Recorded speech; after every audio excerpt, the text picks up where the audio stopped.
Hi, C3 Kids heroes. Thank you for volunteering your time, your energy, your love, your patience, all your efforts to spend 2.5 hours each month with our kids. I want to share a few things with you that all C3 Kids volunteers need to know, and then you will each get another video that's specific to your role, your serving role in C3 Kids. Hopefully between these two things, you will be confident and ready to be successful in serving our families. So here it goes. Okay, the first thing is, what is C3 Kids?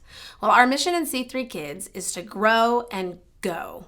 So we want to grow kids in their love for Jesus, in understanding their story of how they fit into Jesus' story. And then we want to teach them how to go with that and how to share that in all the world. We want to instill in them a love for doing that. We have 3 C3 Kid commandments, is what we call them: to love God, love others, and love yourself. And the way this kind of works actually on a Sunday morning is we kind of use those as our rules, for lack of a better word, really. But we try to impress upon the kids that all of their words, their actions, their thoughts should follow those things. Are they loving God? Are they loving each other? And are they loving themselves when doing those things? So that's kind of how we frame those things. A couple of additional things that you need to know is that C3 in general, and C3 Kids for sure, is always trying to be sure that our families are safe and secure. So some things that all C3 Kids volunteers need to do is, 1, complete a background check. If you are new to serving, I will get with you on that. It's a really simple process with just a little bit of information that I need from you. But we do that just to make sure that we know everyone taking care of our kids is completely safe. We want to make sure we can tell our families that. All C3 Kid volunteers need and will get a blue shirt like this, and you'll wear it on Sundays. I know sometimes it gets a little old wearing the same shirt once a month, or maybe you can't find yours, it's in the laundry. So there will always be a stack of lanyards in the classroom that you can wear if you wear something else. But we need those 2 ways to be sure we can identify who is safe and cleared to be with our kids on a Sunday morning. So that's visible and easy for everybody to know. There's also a first aid kit and an accident form in every early childhood classroom, and also in the loft, and then also down by the desk across from the bathroom in the basement. So if there's any minimal accidents that need Band-Aids or something to clean up, a cut, those things are right there, easily accessible. And then our accident forms are there too. Those are basically just ways to document things that maybe require ice or are a little bit bigger deal than a Band-Aid. If somebody falls and hits their head, anything that we might want to have written down so we can clearly communicate to parents. And again, just ensure and instill in parents that we really are doing our best to keep their kids safe. And I just want everyone to be aware of those things available.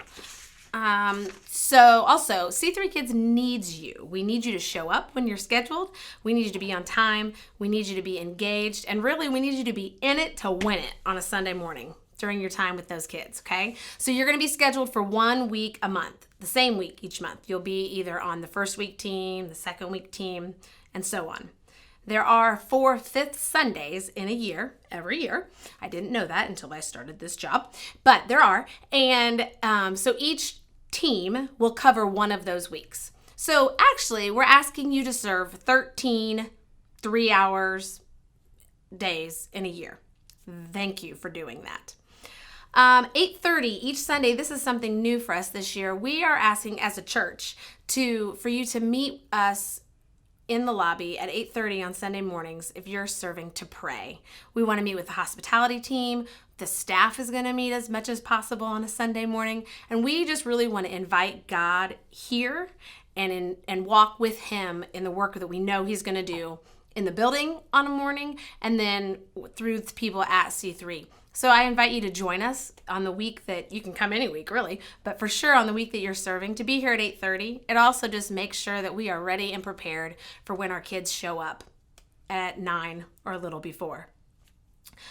We ask that you come, you will know the lesson or the role that you're playing on a Sunday morning. You'll have that well in advance. So I just ask that you be aware of what that is. Are you in charge of a game? Are you in charge of leading music? Are you teaching a lesson in a Sunday school class?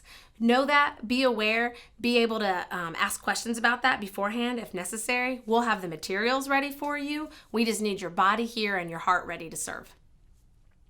Lastly, I just ask that when you come that you engage with the kids and the families. They love being with you. They want to learn from you and grow with you. So just be here and be with them. Don't be on your cell phone. Don't be catching up with your best friend. It's really your time to love on those kids and to, again, help them grow in the Word and in Jesus so that they can go out into the world. Also, clearly there's going to be conflicts with schedules. That always happens.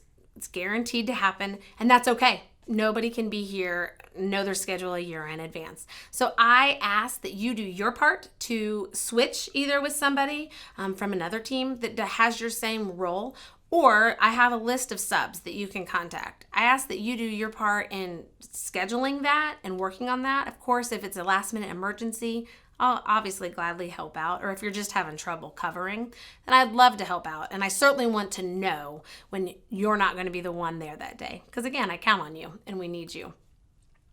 All right, last thing is on those fifth Sundays that I talked about earlier, our teams are going to have meet together a couple of times on those fifth Sundays. We're just going to gather to communicate. I can get feedback, training, if there's anything new we're doing or something that's changing. So just be aware that there will be a couple of extra meetings throughout the year, really just 2. And I look forward to sharing with you the things that we're doing, and I appreciate your help time and time again.